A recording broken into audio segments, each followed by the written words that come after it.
South Carolina's Field, Forest, and Water. A closer look at agriculture in South Carolina and conversations between the current and future leaders of agriculture in the Palmetto State and experts from across America. Presented by the students of the South Carolina Governor's School for Agriculture at John De La Howe.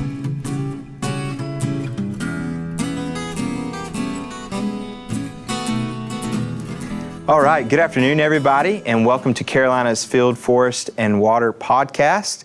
My name is Grayson McCullough. I'm the enrollment recruiter here at the South Carolina Governor's School for Agriculture. We have some special guests with us today. I'm going to let them introduce themselves and tell you a little about where they came from and get to know what they've been able to learn here at the school. So without further ado, Mr. Michael, if you'll introduce yourself. I'm the founder of American Tributaries. I live up in Brooklyn, New York City, and I started American Tributaries back in 2022 because I felt like, given the cultural and political climate, that we all need to kind of get to know each other again. And I wanted to take kids from New York City to someplace very different from where they grew up in New York City and the surrounding area. And South Carolina was like far enough away to be very different, but accessible by train, which is how we get here. Train lets you kind of experience the distance and appreciate how far 500 miles is versus just flying down within an hour or something. So this is our first official trip. We've got four rising seniors from the Cranford High School in New Jersey and two rising seniors from Poly Prep in Brooklyn. We've been here for 4 days now, and it's been an absolutely, I think, eye-opening, thrilling time for me. Awesome. And so you guys have traveled all over South Carolina. And without going too much further into that, I'd love for our students here to introduce themselves so you guys can tell us a little bit about yourselves, your name, and where you guys are from. And we'll start down here. My name is Brady Kendall. I'm a rising senior at Cranford High School in New Jersey, and I've been having a blast on this trip so far. So that's good. There you go. Closer. My name's Ashton Quigley. I'm also a rising senior at Cranford High School. And yeah, it's been real fun. Hi, I'm Olivia Martinez. And No, sorry. This is awesome, though. Keep going. We're doing great. Yeah. And hold it. Yeah, you go. And I'm from Cranford, New Jersey, and I've also had a really great trip. I'm Leo Mullen. I'm a rising senior at Poly Prep in Brooklyn, New York, and we started this trip in DC. Now we spent a few days in Charleston, and now we're here at this school, and each step of the way has offered a bunch of new things that we've all enjoyed and valued learning about. Awesome. So we went into a little bit, Michael, about why you started the program.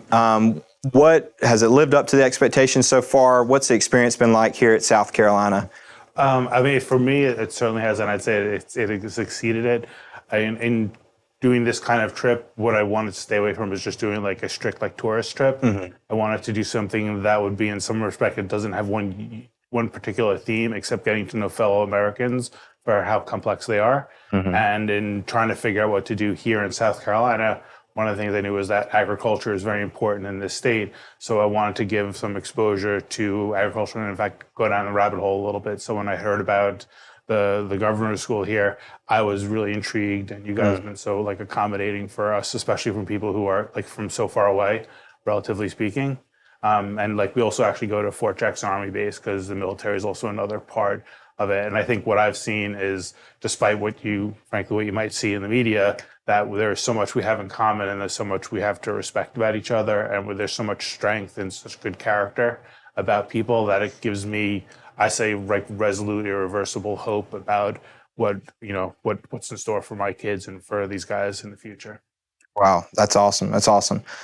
So we guys have definitely enjoyed our time here. We do have a couple more spots, so I'm excited for you guys to experience some of the other stuff we have on campus. But I do want to ask, so far for our specific area, so the South Carolina Governor's School, what has stood out to you guys? What's been the most exciting part of it? If any of you guys would like to kind of start into that. I'll go first. I really enjoyed seeing some of the livestock. We were just at the barn with a bunch of pigs, and also being able to learn about a school that's very different from my life in New York City, the heavy focus on agriculture, which is something I really haven't learned much about up until this point. So that's been impressive to me for me to learn about. Yeah.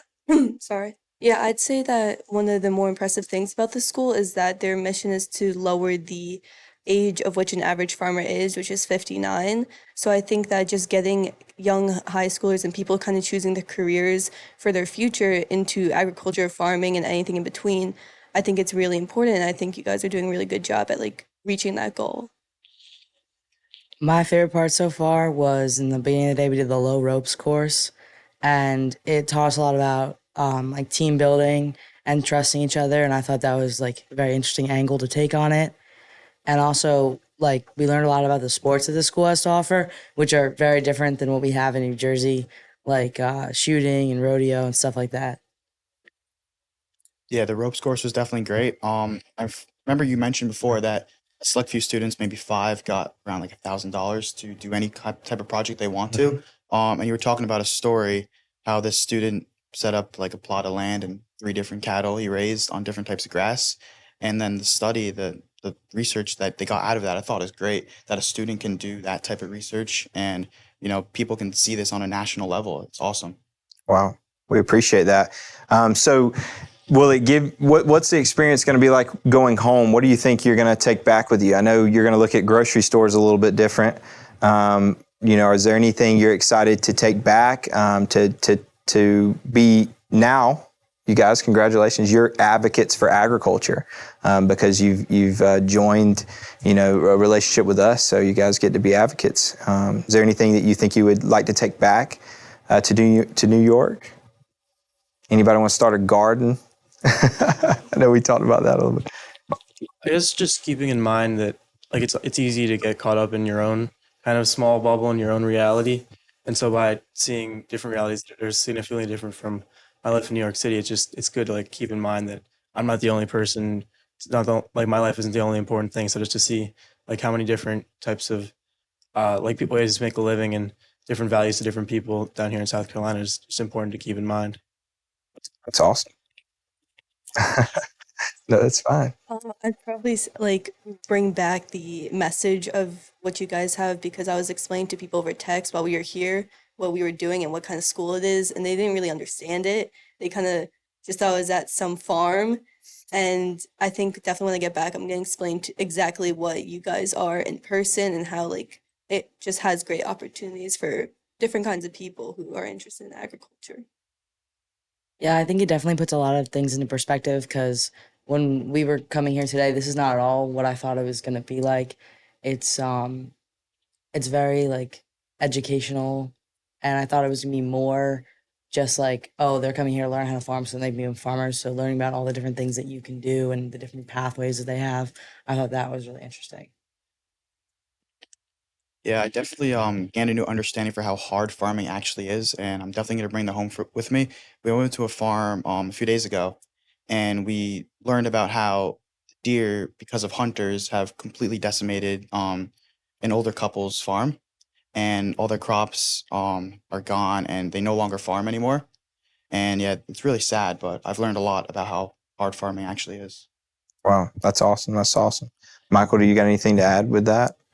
I think more maybe this is just I think that there's an interconnectedness. Like it's one of the I think the discussions I usually hear about is like this divide between urban and suburban and rural and how different things is. But I think what I see here is like this is the connectedness. This is the food comes from here, and we and the people need the food, and the people who make the food need the people. So it's kind of this reminder to me of how interconnected we are and how much more we should, I guess, appreciate that interdependence and realize that we're all on the same team.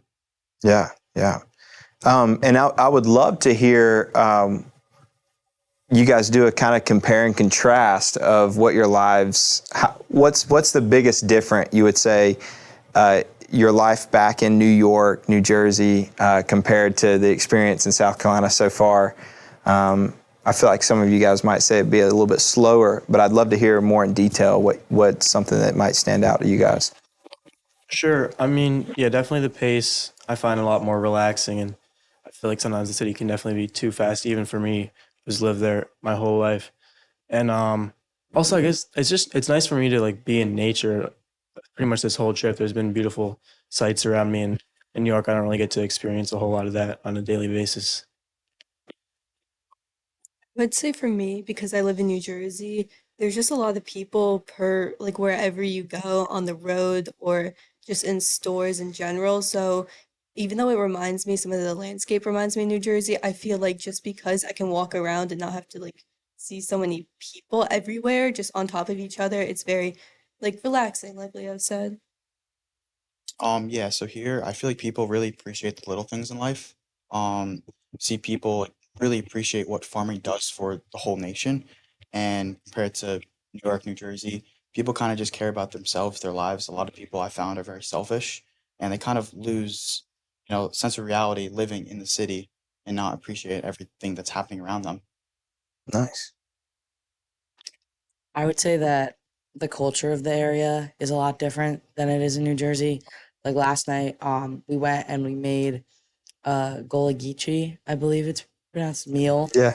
And the lady who was making us was telling us a lot about the history of their culture, and it was just really cool to watch, like, us make something that would not be typical of New Jersey. Like, it was crab and stuff like that that we really don't. I mean, we have it there, but it's not a main staple.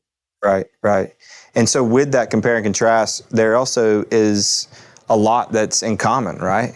So anything that you kind of pointed out, obviously we've talked about the relationship that, the farmer needs the consumer. So I hope that you guys have seen some similarities as well, especially in Charleston. I'm sure you guys got to see some similarities there, traffic being one of them. But yeah, if you guys have any similarities, I would love to hear. Sure, I guess in terms of similarities, that like even though we're coming from very different places, I've noticed that most people we've met, like it's kind of a mutual curiosity between us. Like of course we'll have questions because we'll be on guided tours, but then they'll also want to learn about our lives, what it's like living in a more populated, crowded area. So it's kind of like a mutual curiosity that you might not think would exist because we're living so differently. But even though we're living differently, like we have the same core idea of like being a human and wanting to relate and interact with each other. That's awesome. I definitely agree. It's just that like, down here is just as interested in you as you. And even though we live completely different lives, the second we start kind of talking, we don't. The second we kind of start talking about our own lives in New Jersey, New York, compared to South Carolina, we do realize we're not so different. And we do agree and like the same kind of things. Yeah, I agree with both Leo and Olivia. I think that there's been quite a few similarities that I wouldn't have expected. Like everyone is just there's no real glaring differences in like the people and everything like that and the way they act. It's very similar to New Jersey, and I found like when we went to the beach the other day, it reminded me of home, and like the same thing with our time in the city. It reminded me a lot of New York City, which you wouldn't really think when you're so far away, but all the shopping and everything like that. Yeah, people definitely love their food, both places. Ashton talked about the Golagichi cuisines and all the meals they have with the crabs and all the fish and stuff like that. But in New York and New Jersey, I mean, we love our pizza, our delis, all that stuff. So yeah, I mean, food's a mutual love. Everyone loves it. Yeah, that's true. Amen to food. Yeah. Uh, Michael, would you like to add to anything with I mean, because that's been the goal, right? To see a lot of the similarities. Yeah, I mean, I thought the comforting similarity we ran into was actually at a bookstore. We were talking to the owner about how hot it was, and we were expecting some kind of like tip or on coping with it. And he's like, "No, we don't go out in that heat, so we can we can all agree Air that Charleston conditioning? is very hot and humid." Yes, yes. Well, you guys are about to, Charleston is hot, but you guys are about to experience a heat that will trumpet it. Columbia is by far the hottest place, unfortunately. But it's actually a very historic place. And segueing into that, I would love to hear what's the history been like here. You know, what has it been like? Charleston, a very historic place. We started obviously in 1797. We have a lot of history. Have you guys enjoyed that side of things? Are there any history buffs in the group that enjoy that world? I would love to hear that, and also if you can kind of compare it to back at home, some of the history that you guys have there. I would love to hear from you guys. Sure. Yeah, I'm definitely into history. I'd say it's probably my favorite subject in school, and especially in here as well, especially in Charleston. Everything kind of there's still remnants of the past, and it's a very old city, one of the first big cities in America. And we also visited College of Charleston, which is one of the oldest universities in America. And I thought it was cool that Charleston, although it's definitely modernized, it still keeps elements of its past, and it's kind of based on like the foundation of the foundation of like the Grand Plaza in the downtown area, which kind of stems from like immigration from Europe, where they have that similar idea of a plaza in the downtown. So you can see elements of the past in a lot of Charleston and everywhere we've been as a whole. Yeah, I'm pretty big into history, and just being in South Carolina in general, it just has a lot of historical backgrounds from one of the first 13 colonies, and then it was the first to succeed from the Union during the Civil War. And I just want, like, walking around it, you could kind of tell how old it is, and it's even more interesting to kind of learn and immerse yourself in the different towns and different regions of the same state, and to just kind of understand how people lived back then, and how maybe you have some preconceived notions about the people down here because of the history, it maybe not being the greatest, but obviously you talk with people and you notice that they're not anything like what you thought. Right. There's a live and learn aspect to it that we've learned from that, and obviously it's important to hold to the idea that, you know, we've learned from this history and keep moving forward, especially being unified. So. I thought that today especially was really interesting, learning about John de la Howe. Yeah. And like it's a historical figure that not many of people know about, who had a massive impact on education and on farming and stuff like that. Especially in New Jersey, we don't, have learn about a lot of these people that we've been learning about here, which I think is really interesting. Awesome. Yeah, for Charleston, I think the history is amazing, how it dates back to the Civil War, like Rainbow Row, me and Leo went and visited. That was really cool. Yeah, but back at home, like New Jersey, the history doesn't go back as far. Like not till the Civil War or anything like that. Although there are some, remnants of it, Right. but not nearly as much. Right.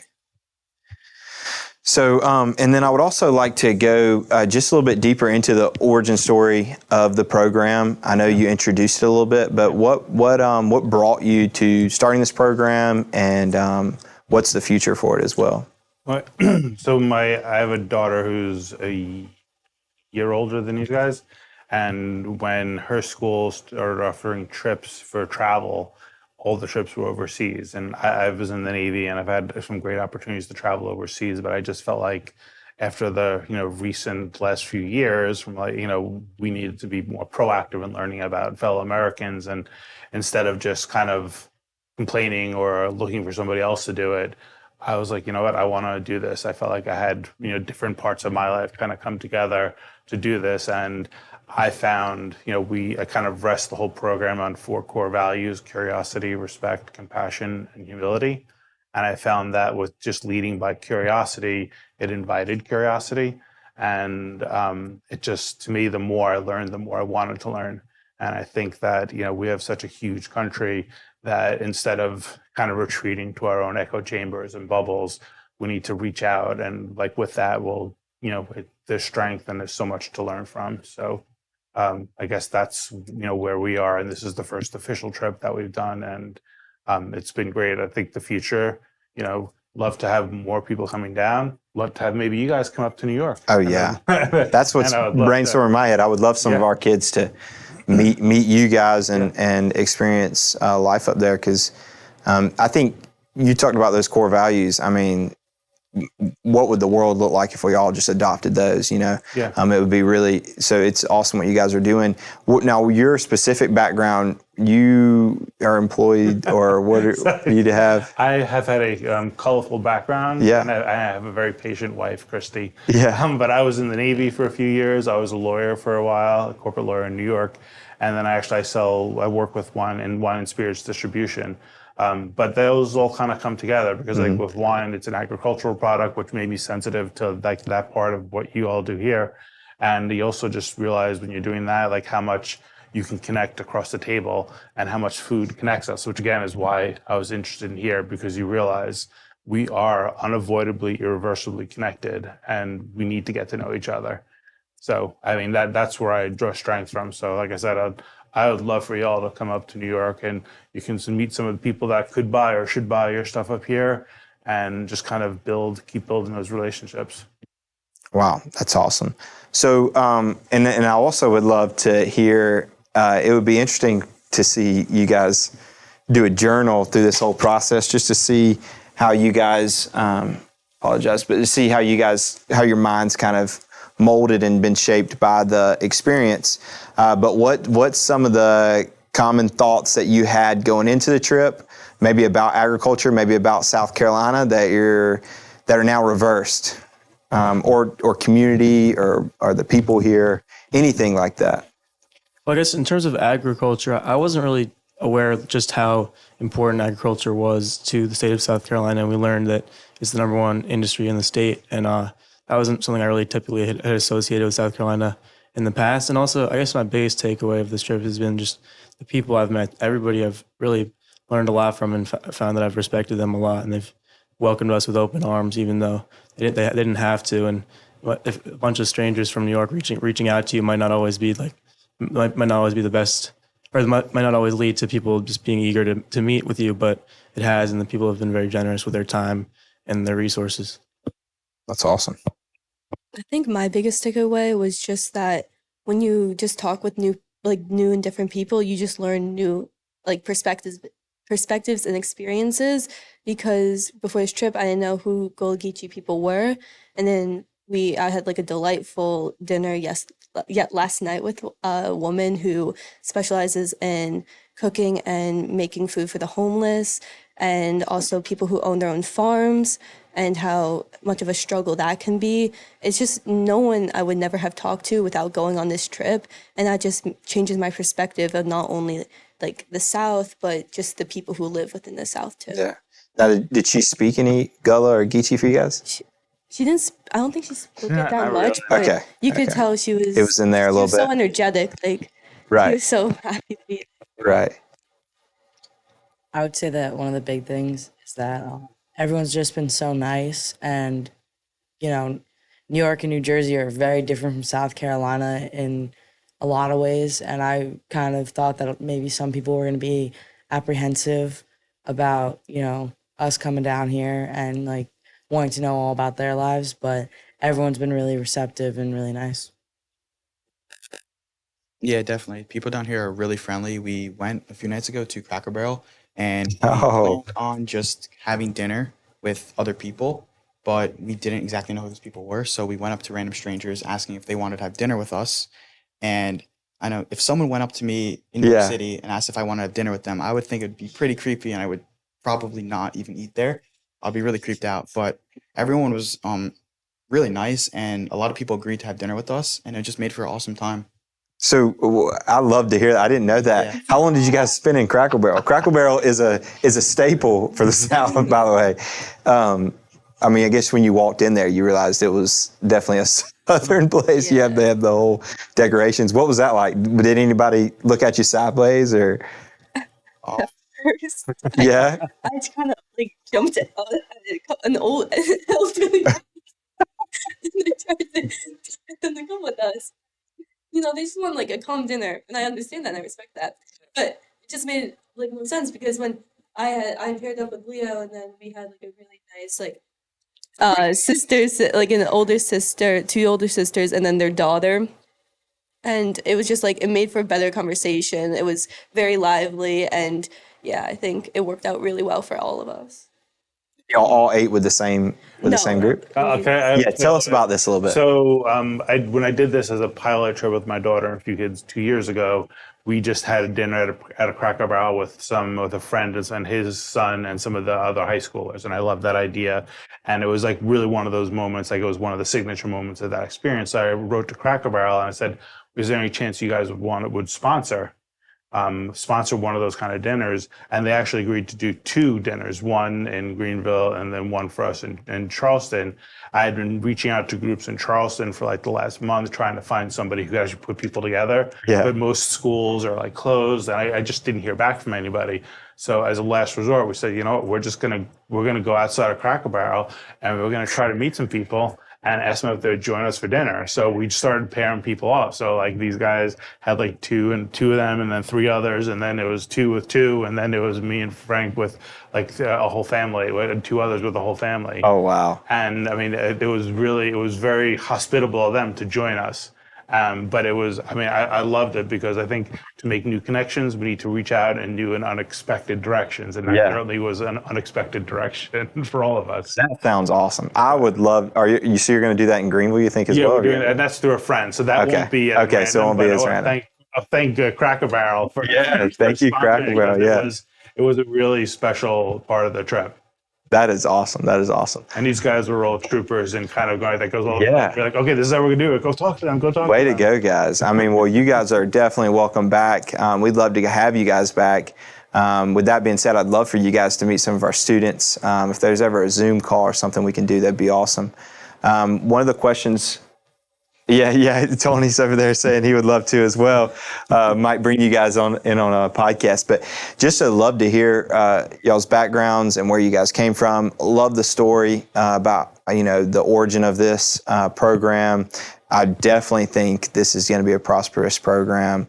The whole idea behind it is it's spot on with what our nation needs. We, as the agricultural community, we need it. Like you guys said, you didn't know much about the agricultural world, so we need help being advocates, because a lot of people just see it as, cows in a pasture, and they don't see anything else about it.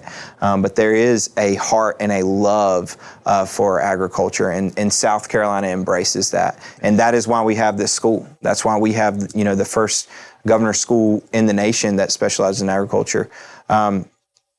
While we close, I would love to ask you guys, one, I would like to ask what you learned about pigs today. In one or two, you held a pigs, and I told y'all something about pigs, but I would love to hear what that little experience was like. Are you in love with pigs now? Do we like them? What's going on there? Sure. So I think I like the pigs more than they like me. Yeah, there we go. That's a great. I held 2 of the piglets, and both of them were squealing like maniacs. They were not a fan of me holding them. But it also was interesting. We had two similarly aged piglets, and one was already like way bigger than the other. And it was just going to keep getting bigger. So it was interesting to see like pigs can grow to various different sizes depending on the breed of pig. And we saw some of the older pigs as well. They were huge. Yeah, they were big. They are big pigs. I think the greatest part, I think you said that pigs could grow to be 700 pounds, and that's kind of insane because you wouldn't think of something like a pig to weigh as much as a bear or like something bigger. Right. So I just think that it just puts into perspective like different animals, and these could be domesticated to an extent. Yeah. I think it was really interesting that we saw like the 2, what you were saying, the domesticated pig, or the pig who one teacher was raising, right, and then the other pigs that were still domesticated, but they were living in the farm, and just how like different the 2 species were, because you never really think of like pigs or anything as like these animals that are, the first pig was like this little baby that was so cute, and all this stuff. Like, big animals that you never think of, about like, oh, like pigs are just like dogs and stuff like that. Just living in that lady's house. Yeah. Yeah, so we first met Tilly. Tilly was great. Made me want to have a pig. And then we went over to meet another pig, and someone picked him up. I think Leo did, and was peeing and pooping while he was holding it. I was like, maybe not. Pigs, maybe not for me. So. Yeah, listen, that's where I was hoping you would talk about, and the dramatic Dramatic pigs. They are dramatic. Well, we guys have enjoyed every part of you guys being here. It's been awesome to see your curiosity, and I'm excited to see what this turns into. I'm excited to see you guys maybe on some horses here in a second. So we'll segue over there in a second.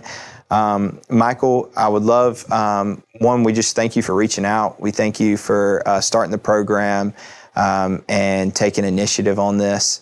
I hope you guys have a great experience in Greenville. I know you will. Greenville's a great city. It was voted in the top 3 cities in the entire nation, so that's going to be really neat for you guys to see. Yeah, so we just really appreciate you guys being here, and it's been a joy. It's really been a joy. So, Michael, thank you guys from American Tributary. It's been really a great experience. So, guys, I'm Grayson McCullough. I've enjoyed this time with you guys, and that is today's edition of Carolina's Field, Forest, and Water podcast. Carolina's Field, Forest, and Water. A closer look at agriculture in South Carolina and conversations between the current and future leaders of agriculture in the Palmetto State and experts from across America. Presented by the students of the South Carolina Governor's School for Agriculture at John De La Howe. For more information on the South Carolina Governor's School for Agriculture, visit our website at delahowe.sc.gov.